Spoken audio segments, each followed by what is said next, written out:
උතුරු ප්‍රදේශයේ මේ දිනෙන් දින පවතින එදිනදා පවතින නීතිය හා සාමය ආරක්ෂා කිරීමේ කටයුතු සම්පූර්ණයෙන්ම අපි බාර දීලා තියෙන්නේ පොලිසියටයි.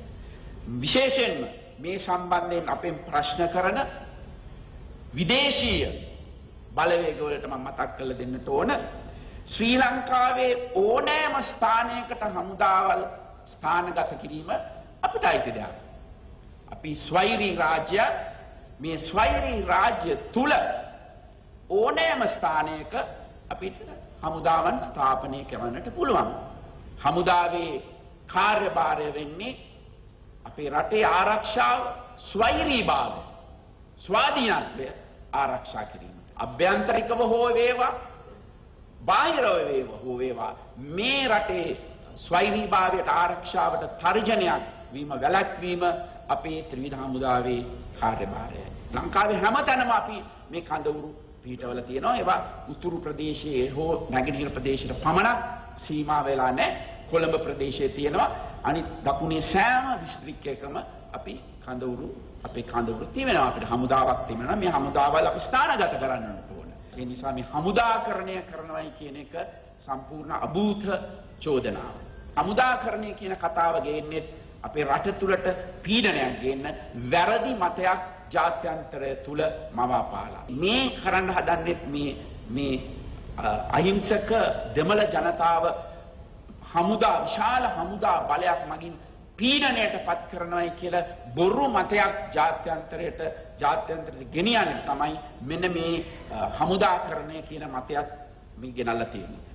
තවත් මේ ජාත්‍යන්තරයේ ගෙනියන ප්‍රචාරයක් තමයි මානුෂික මෙහෙයුම අව탁සීරු කළා කතා කිරීමට උත්සාහ කිරීම. මේ LTT සංවිධානයේ මේ ජාත්‍යන්තර කණ්ඩායම් වලට අවශ්‍ය වෙලා තිබෙන එකක් තමයි මානුෂික ජිනීවා නගරයේ තිබෙන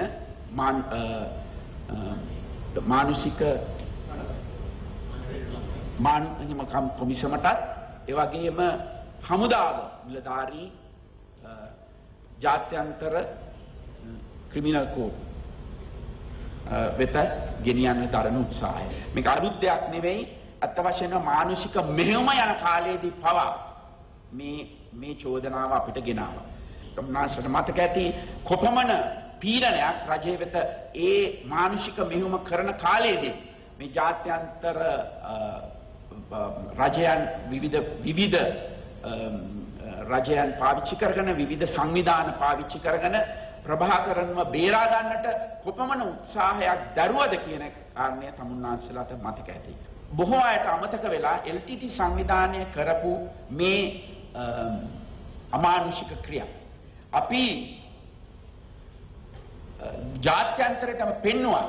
අර ඒ වෙලාවේදී ඒ සිද්ධිය වෙලා සිදුවන අවස්ථාවේදීම වීඩියෝ පට මගින් කොහොමද LTT සංවිධානය මේ ඒ අර ඔවුන්ගේ ග්‍රහණයෙන් මිදිලා හමුදා ප්‍රදේශයට එන්නට උත්සාහ දරපු සිවිල් වැසියන්ට වෙඩි තියපු ආකාරය අපි පෙන්වනවා. දැන් මේවා ගැන ඒගොල්ලෝ කතා කරන්නේත් නැහැ. එයාට අමතක වෙලා. දැන් අපිට ලැබෙන අලුත් තොරතුරු වලින් අපි දක්වලා තියෙනවා. අපි ඉදිරියේදී ජාත්‍යන්තරයට පෙන්වුම් කරන්න යනවා. කොහොමද LTT සංවිධානය මේ කාලය තුලදී මානුෂික මෙහෙයුමේ අවසාන කාලයේදී කොහොමද කරපු යුද අපරාධ අපිට එක අවස්ථාවක් විශේෂයෙන්ම මේ එක්තරා පූජකතුමෙක් මේ තරුණ ළමයින්ව ආරක්ෂා කරගන්නට 600ක් පමණ අයව මේ LTT සංවිධානය බලෙන් ගෙනහිල්ලා ඉදිරියට දානෙක ආරක්ෂා කරගන්නට එක් පල්ලියක තබාගෙන ඉන්න අවස්ථාවේදී LTT නායකයන් ඇවිල්ලා උන්ව බලෙන් අරගෙන යන අවස්ථාවේදී වැළැක්වුණු අවස්ථාවේදී කොහොමද ඒට බෝම්බ ගැහුවේ වෙඩි තිබ්බේ වෙඩි තියලා ඊට පස්සේ තුවාල වුණු අය බස් වලට දාලා පුපුරවා හැරියේ කොහොමද කියන එක අපිට ඒ පූජකතුමා විසින් ප්‍රකාශ කරන තිබෙනවා. ඒ වගේම ඒ පූජකතුමා අර කොමිසමට පවා මේ සම්බන්ධව වාර්තාවක් ඉදිරිපත් කළා තිබෙනවා.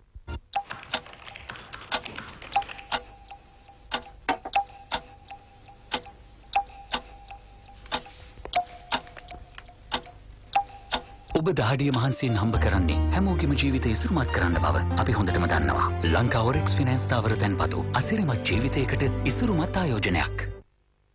ඉංගුරු විද්‍යාත්මක නාමය විංජිප ඔරිජිනාලේ. ඒත් මේ කිරි දාලා හදන විශේෂ ඉංගුරු. Little Lion ginger cookies. කිරි රස ගෑවුණු ඉංගුරුමයි. Little Lion ginger cookies. අතිම සමයි රසම රසයි. මෙසවි වැඩ කළා මාලිගාවක් හදා වැජනවත් එක දැන් යමු අපි.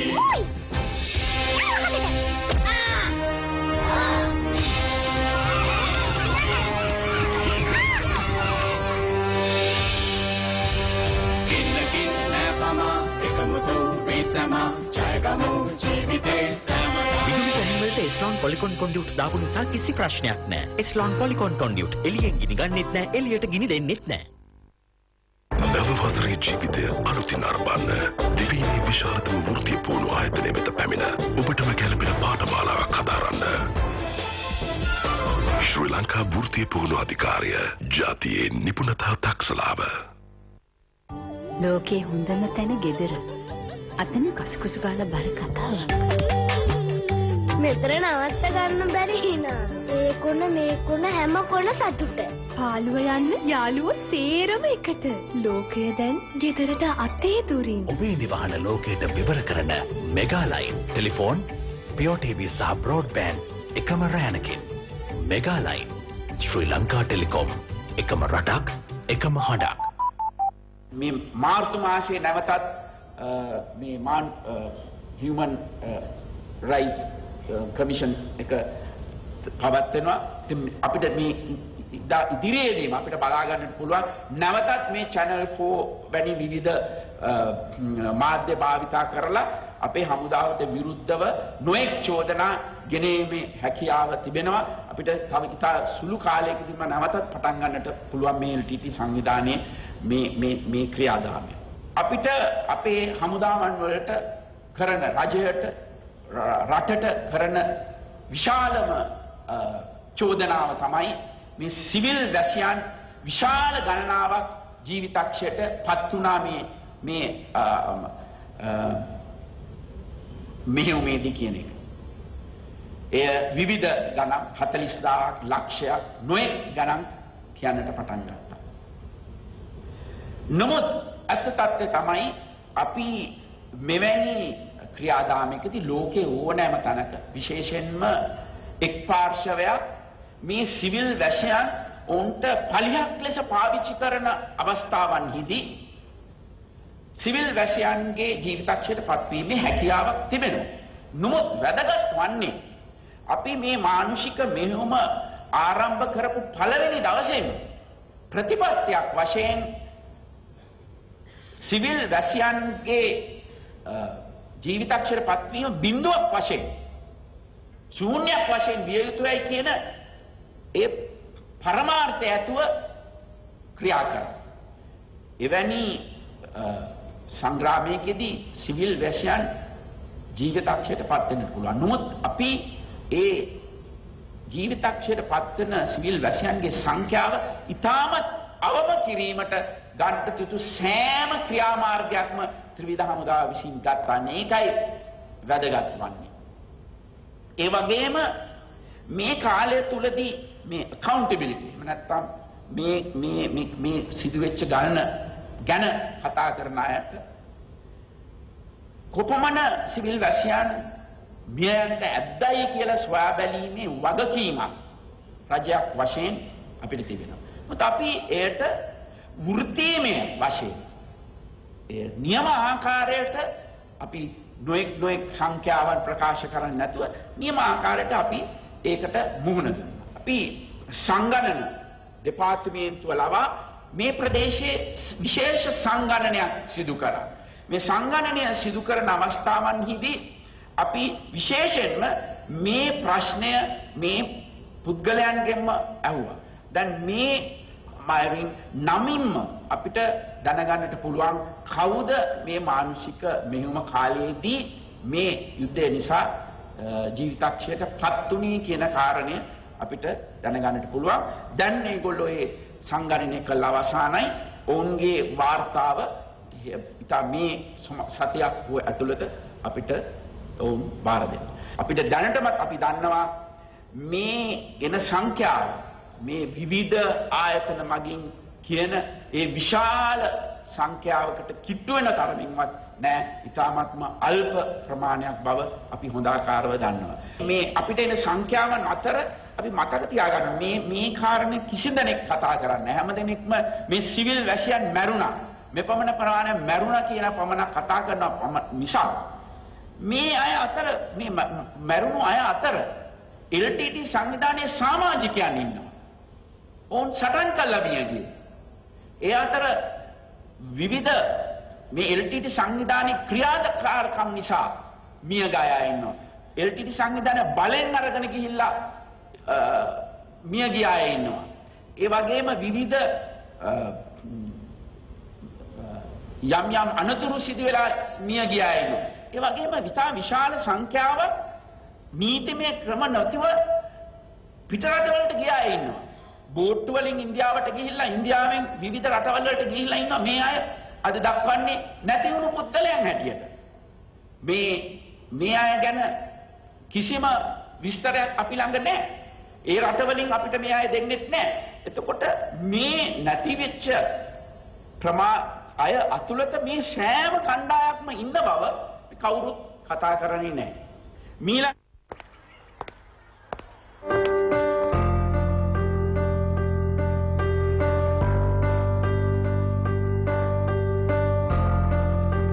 ඔබ දහඩිය මහන්සියෙන් හම්බ කරන්නේ හැමෝගෙම ජීවිතය ඉස්මතු කරන්න බව අපි හොඳටම දන්නවා. ලංකා ඔරෙක්ස් ෆිනෑන්ස් තාවර දැන්පතු අසිරිමත් ජීවිතයකට ඉස්මතු ආයෝජනයක්.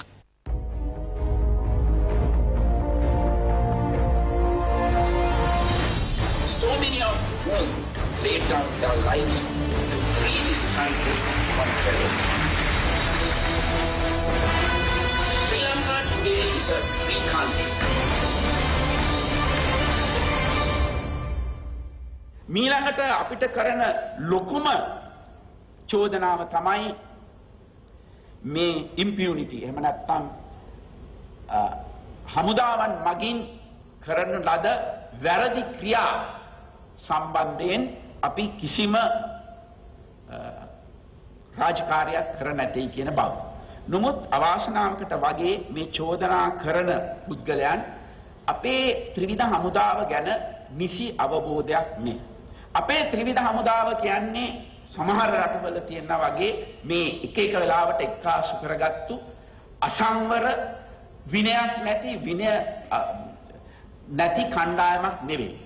අපේ හමුදාවන් වෘත්තීමය වශයෙන් පුහුණුවක් ලැබපු විනයක් ගරුක ඉතිහාසයක් තිබෙන විවිධ පුහුණුවීම් කරන අපේ හමුදාවන් වල සිටින හමුදා නිලධාරීන් තරම් ලංකාව තුල පමණක් නෙවෙයි විවිධ විදේශ රටවල පවා විශාල පුහුණුවක් ලැබපු හමුදාවක් අපේ හමුදාව කියන්නේ. අපේ හමුදාව තුලම කරන වැරදි වලට දඬුවම් දීමේ ක්‍රියාදාමයක් අපේ හමුදාවල් තුල පවතිනවා. ඒකට අවශ්‍ය සංවිධානාත්මක කොටස් හමුදාවල් තුලම තිබෙනවා. අත් වශයෙන්ම මේ වෙනකොට අපි හමුදාව තුල මේ කාලය ඇතුළතත් වැරදි කරපු අයට දඬුවම් දීලා තිබෙනවා. අපි හමුදාව කවදාකවත් වැරදි කරපු අයගේ ඒවා අපි වසන් කරන්නට යන්නේ නැහැ. හමුදාව තුල ඕනතරම් ඒ වැරදි කරපු අයට දඬුවම් තිබෙනවා. අපි මතක තියාගන්නට ඕන යම් පුද්ගලයෙක් කරන වැරදි කියමු යම් සොල්දාදුවෙක් ස්ත්‍රියක් දූෂණය කිරීමට සම්බන්ධ වුණා නම් ඒක හමුදාවට සම්බන්ධ නැහැ. ඒක සාමාන්‍ය නීතියේදී පවා වැරද්දක්. ඊට එවැනි අයට අපි නිසි දඬුවම් ලබා දීලා තිබෙනවා. ඒ කෙසේ වෙතත් යම් කිසි පුද්ගලෙක්ව අපි ඉලක්ක කරගෙන අපි හමුදාමය ක්‍රියාදාමයක් කරලා ඔහුව නැති කරා නම් ඒක රටේ ආරක්ෂාව සඳහා සිදු කරපු හමුදාමය ක්‍රියාදාමයක්. ඒක වැරද්දක් නෙමෙයි. අපි ඒ වැරද්දක් ලෙස කිසිසේත් සලකන්නේ නැහැ. ඒක අපේ රටේ ආරක්ෂාව සඳහා සිදු කරපු ලද ක්‍රියාදාමයක් බව අමතක කරන්නට නරකයි.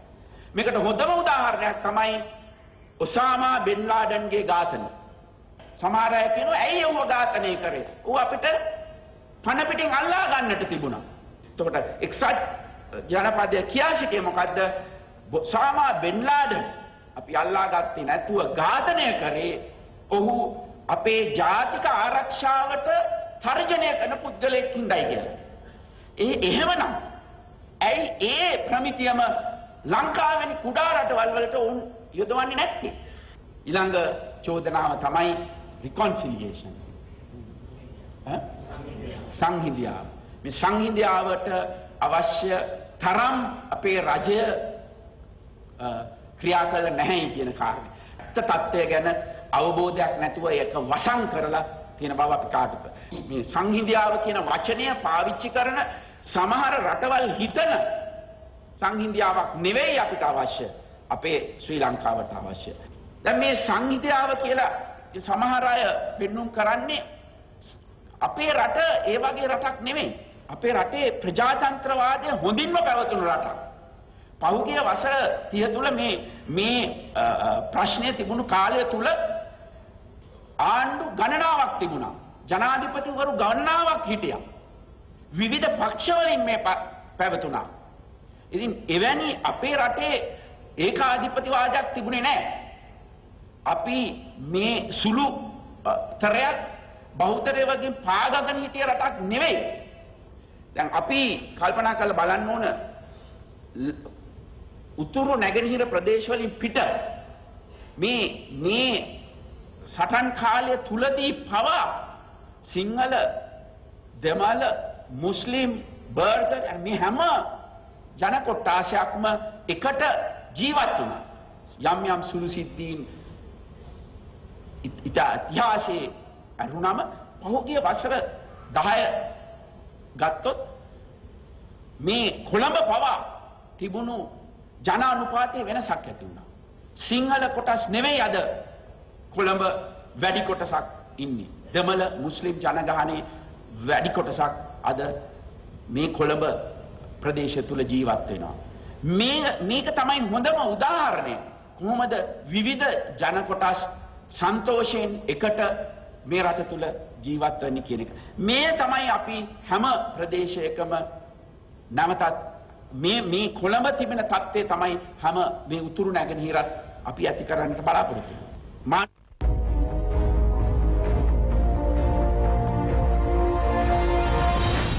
So many of whom laid down their lives to free this country from terrorism.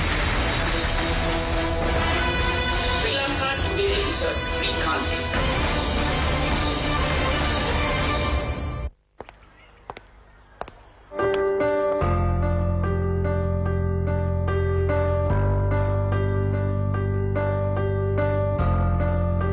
ඔබ දහඩිය මහන්සියෙන් හම්බ කරන්නේ හැමෝගෙම ජීවිතය ඉස්මතු කරන්න බව අපි හොඳටම දන්නවා. ලංකා ඔරෙක්ස් ෆිනෑන්ස් තාවර තැන්පතු අසිරිමත් ජීවිතයකට ඉස්මතු ආයෝජනයක්.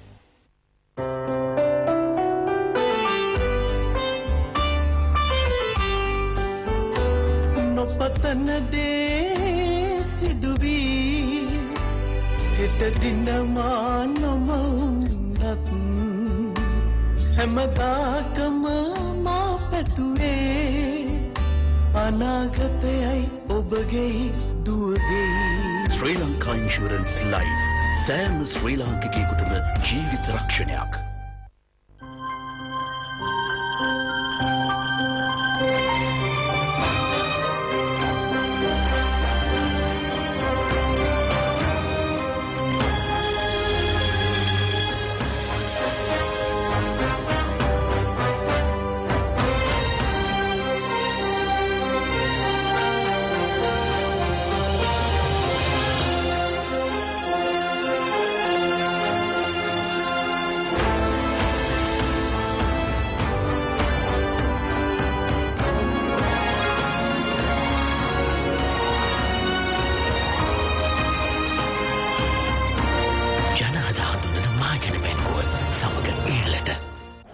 මානුෂික මෙහෙයුම අවසාන වුණාම ජනාධිපතිතුමා කොමිසම පත් කළා.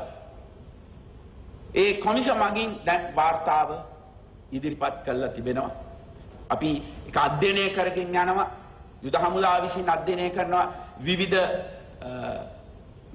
කණ්ඩායම් පත් කළා තිබෙනවා. මේක අධ්‍යයනය කළා කොහොමද අපි මෙහි දක්වලා තිබෙන කරුණු ක්‍රියාත්මක කරන්නේ කියන කාරණය ගැන සොයා බලන්න.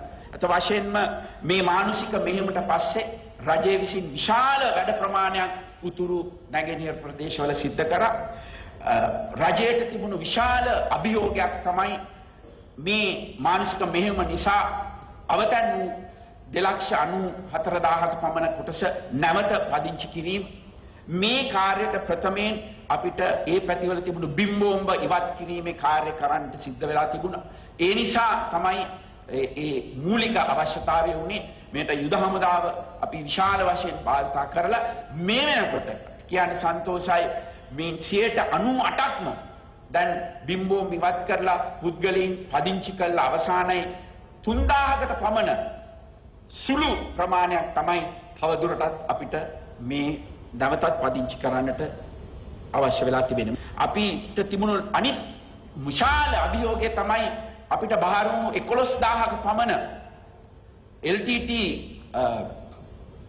සටන්කරුවන් ඒ LTT ත්‍රස්තවාදීන් බාර වුණු ත්‍රස්තවාදීන් පුනරුත්ථාපනය කරලා නැවත සමාජගත කිරීම. මේක දැන් සම්පූර්ණයෙන් මහත්සියකට පමණ වෙනකන් අපි අඩු කරලා තිබෙනවා. ඊටු සියලු දෙනාම සමාජගත කරලා තියෙනවා. ඒකට අපිට මේකෙන්ම තේරෙනවා අපේ රටේ අපේ ආණ්ඩුවේ මොකද්ද පරමාර්ථය කියන එක. අපි මේ සියලු දෙනා ඉතාමත් කෙටි කාලයකදී විතරම් කෙටි කාලයකදී පුනරුත්ථාපනය කළා සමාජගත කිරීමෙන් මෙන්න අපිට පෙනියනවා මේ සංහිඳියාව කොතර දුර සාර්ථකද කියලා. වෙන කොහෙම රටකවත් මේ වගේ මේ ත්‍රස්තවාදීන්ව පුනරුත්ථාපනය කළා සමාජගත කළා නේ. අපි දන්නවා මේ උතුරු සහ නැගෙනහිර කොපමණ ශීඝ්‍ර සංවර්ධනයක් මේ ජීවිත නැවත යථා තත්ත්වයට ගේන්න කොපමණ රජයේ විසින් වෙහෙසක් දරලා තියෙනවද කියලා. අපි ඔවුන්ට මුදල් බැංකු මාර්ගයෙන් ණය පහසුකම් මේ විශාල ව්‍යාපාර රජය මගින් සිද්ධ කරලා තියෙනවා. මේ සියලු දේ පාරවල් අර විනාශ වුණු දුම්රිය මාර්ග කෘෂිකාර්මික නල මාර්ග මේ සියලු දෙයක්ම රජය විසින් මේ වෙනකොටත් ප්‍රතිසංවිධානය කරලා තියෙනවා. මේ ඔක්කොටමත් වඩා තාමත්ම වැදගත් වන්නේ ප්‍රජාතාන්ත්‍රික විශේෂයෙන්ම මේ උතුරු ප්‍රදේශවල ඒ වැසියන්ගේ ඡන්ද බලය අපි ස්ථාපිත කරලා තිබෙනවා. අවුරුදු 30කට පස්සේ මේ ජනතාවට පුළුවන් වුණා ඔවුන්ගේ ඡන්ද බලය පාවිච්චි කරන්න. මෙන්න මේක තමයි ඉතාමත්ම වැදගත් වෙන්නේ. අපි කොච්චර සාධාරණව මේ ඡන්දය පැවැත්වුවද කියන කාරණේ විනිවිදභාවයක් තිබුණාද කියන කාරණේ තේරෙනවා. ප්‍රාදේශීය සභා මැතිවරණවලදී බොහෝ ප්‍රාදේශීය සභාවල බලපත් උනේ දෙමළ සන්ධානය. ඒකෙම තේරෙනවා කොපමණ විනිවිදභාවයකින් යුතුව රජය මේ කාර්ය සිදු කරාද. මෙතන වැදගත් වෙන්නේ ජනතාවට පුළුවන් වුණා මේ ප්‍රජාතන්ත්‍රවාදයේ මේ පක්ෂ ක්‍රමය තහවුරු කරන්නට. මොකද ආසන 67ක් අපේ ආණ්ඩු පක්ෂයට ආසන 67ක්ම මේ ප්‍රාදේශීය සභාවල අපිට හම්බ වුණා. ඉතින් මේකෙන්ම තේරෙනවා කොපමණ හොඳින් මේ කාර්ය සිද්ධ වුණාද කියන. තුන්වෙනි කාරණය තමයි දැන් මේ ආරක්ෂාව සම්බන්ධයෙන් කතා කිරීමේදී අපි කතා කරා මේ LTT සංවිධානයේ ජාත්‍යන්තර ප්‍රතිසංවිධානය කොහොමද අපේ රටට බලපෑමක් ඇති වෙන්නට පුළුවන් ආරක්ෂාවට. ඒ වගේම රට තුල ඉතුරු වෙලා තිබෙන ඉන්න LTT සංවිධානයේ නැවත ප්‍රතිසංවිධානය වීමට ඇති හැකියාව ගැන අපි කතා කරා. ඒ වගේම අපි මම කිව්වා මුලදී තවත් වැදගත් දෙයක් තමයි මේ භූගෝලීය දේශපාලනික ලංකා මේ ප්‍රදේශයේ තිබෙන මේ වැදගත්කම නිසා අපිට ඇතිවිය හැකි අපේ ආරක්ෂාවට ඇතිවිය හැකි තර්ජනය ගැන. මේ ආසියාතික ප්‍රදේශයේ අපි ජීවත් වෙන ප්‍රදේශයට තිබෙන වැදගත්කම ඒ මුළු ලෝකයේම මේ ප්‍රදේශයට ඇති වැදගත්කමේ ඉහළ යෑම අර යුරෝපයට තිබුණු ඒ වැදගත්කම කොහොමද මේ ප්‍රදේශයට ආසියාවට මාරුනේ කියන දෙයක් ඒ ආසියාව තුල අපේ ශ්‍රී ලංකාවේ පිහිටීමත් නම් අපිට මේ ආරක්ෂාව සම්බන්ධයෙන් කතා කිරීමේදී ඉතාම මේ නිසා මුළු ලෝකයේම බලගතුන්ගේ ඇහැ අපි මේ ප්‍රදේශය වෙත දැන් වෙනකොට යෙදිලා තියෙන බව අපි කවුරුත් දන්නවා. මේ අපේ රටේ පිහිටීම නිසා ලෝකයේ තියෙන බොහෝ බලගතු මේ බටහිර රටවල් හැමතිස්සෙම ලංකාව කෙරෙහි ඇහැ යොමු කරගෙන ඉන්නවා. විශේෂයෙන්ම ඔවුන්ට අවශ්‍ය වන්නේ නැහැ ලංකාව ඔවුන්ගෙන් පිටත බලවේගයකට අපේ සම්බන්ධය අපේ මිත්‍රත්වය ඇති කර ගන්නට. විශේෂයෙන්ම චීනය හා සම්බන්ධව අපි අතර තියෙන සම්බන්ධය වැරදි විදියකට අර්ථ නිරූපණය කළා අනියම් බියක් සමහර රටවල් ඇති කරගෙන තියෙනවා. චීනය සමග ශ්‍රී ලංකාවේ තිබුණු සම්බන්ධතාවය අවුරුදු 60කට එහා යනවා. විශේෂයෙන්ම අපි වෙළඳ ගනුදෙනු වලට තමයි චීනය හා සම්බන්ධ වෙලා තියෙන්නේ. චීනය අපිට අතහරින්න පුළුවන් කමක් නැහැ. අද ලෝක සිතියමේ තාමත් වැදගත් ස්ථානයකට පත් වෙමින් පවතින රටක්. අද අපි පමණක් නෙමෙයි විශාල රටේ මේ ලෝකයේ තිබෙන වෙනත් රටවල් චීනය සමග සුහද මිත්‍රත්ව ඇති කරගෙන තිබෙනවා මේ හේතුව නිසා. චීනය අපි එක මිත්‍රයෙක් පමණයි අපි වෙනත් මිත්‍රයන් රුසියාව වැනි වෙනත් මිත්‍රයන් අපි ඇති කරගෙන තිබෙන මේ කාලය තුලදී අනියම් ආකාරයෙන් මේ රට තුල අස්ථාවර බවක් ඇති කරන්නට හදන තවත් කණ්ඩායම් සිටිනවා. මෙන්න මේකත් අපි අමතක කරන්න නරකයි. අපේ ආරක්ෂාවට තර්ජනයක් මෙවැනි විවිධ මේ බලවේග නිසා රට තුල අස්ථාවර භාවයක් ඇති කරන්නට උත්සාහ කරන මේ කණ්ඩායම් නිසා අපි ලබාගත් මේ සාමය නැති වෙලා අපේ ආරක්ෂාවට තර්ජනයක් වෙන්නට හැකියාවක් තිබෙනවා. මේ පසුගිය කාලය තුලදී ලෝකේ ඊජිප්තුව, ටියුනීසියාව, ලිබියාව වැනි රටවල් වල අර ඇති කරපු උද්ඝෝෂණ මගින් ඒ රටවල් වල තිබුණු පාලනය වෙනස් කරපු දේ දිහා බලලා මේ රටේ ප්‍රජාතන්ත්‍රවාදීව බලයට ඒමට නොහැකි වූ කණ්ඩායම් එවැනි උද්ඝෝෂණ මාර්ගයෙන් මේ රටේ තියෙන ප්‍රජාතන්ත්‍රවාදී රජයන් පෙරලා දාලා වෙනත් බලයට පත්වීමේ අනියම් මාර්ග සොයන්නට ඉදිරිපත් වෙන්නට පෙනෙන බව අපිට පෙනී යනවා. අපි දැක්කා මේ දකින්නවා මෑත කොහොමද මේ සිසුවන් පාරට බස්සලා මෙවැනි අස්ථාවර භාවයක් පත් කරන්නට බලන්නේ කියලා. එවැනි උද්ඝෝෂණ සිසු ව්‍යාපාර හොඳයි. ඒවා අපේ ප්‍රජාතන්ත්‍රවාදයේ තිබෙන ප්‍රබලත්වය පෙන්눔 කරනවා. නමුත් මේ නිසා අපි ලබාගත් සාමය අහෝසි කරන්නට හෝ විශේෂයෙන්ම මේ සාම කාලය තුලදී ඇතිවිය යුතු දියුණුව සංවර්ධනය අඩාල කරන්නට හෝ විශ්වවිද්‍යාලවල අධ්‍යාපනය කඩාකප්පල් කිරීමට හෝ කරනවා නම් අන්න ඒක ගැන අපි සැලකිල්ලෙන් සිටිය යුතුයි. අස්ථාවරත්වයේ දිසා අපි ලබාගෙන තිබෙන මේ සංවර්ධක ගමන අඩාල කරන්නට හෝ නැති කර බාධක පමුණවන්නට සුදුසු නැහැ. ශ්‍රී ලංකාව කියන්නේ ප්‍රජාතන්ත්‍රවාදී රටක්. ජනතාවගේ හඬට රජය අහුම්කම් දිය යුතුයි. රජය අහුම්කම් ඒ වගේම ජනතාව